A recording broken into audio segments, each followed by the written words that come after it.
My name is Dan Partlow, and I was raised in a Christian family. I have memories of feeling a strong commitment to Christ even at a very early age. I grew up very much like the non-Christian people around me, and so while I believed a lot of things, I didn't necessarily live my life according to the Christian ideal, if you want to call it that. I moved out here to the New York area. I had a very long commute from Westport, Connecticut, down to Wall Street, and I didn't get to see my family very much, and that's just the situation that I was in. And I prayed that God would reveal to me why I was in that situation or what He wanted me to do. And then someone suggested to me, well, why don't you just read the Bible while you're on the train? And so I cracked open the Bible, I started reading it. It really went from being the greatest curse in my life to being the greatest blessing. Spending all that time alone to spending that time alone with Christ. I really felt like I was being called to make Christ the center of my life.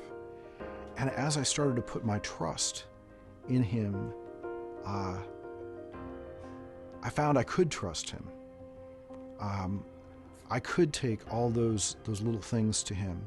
I could take my worries and concerns, my anxiety, take them to Him, leave them at His feet, say, Lord, help me deal with these things. And He would answer.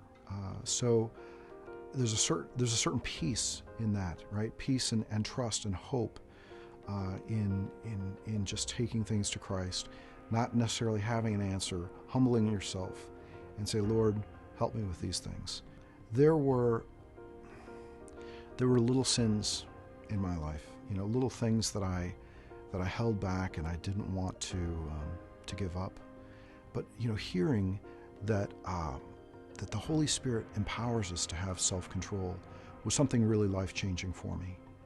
And all those little things that I thought I was addicted to and that I had to have and I didn't want to give up, just like that, Jesus purged those from my life, and I'm free.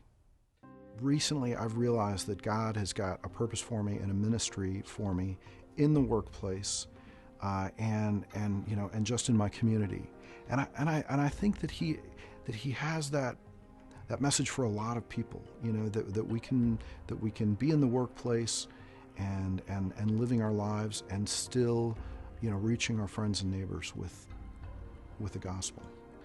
I had some friends who went to this New Canaan Society, and it's a group of Christian men who just get together to talk about life, to talk about the issues we face, whether it's issues in your marriage or issues in with work or whatever. And I really felt like that was something that was missing in my life was Christian brotherhood. And that wasn't just accident. That wasn't a coincidence that I ended up at NCS. I feel like God led me to that.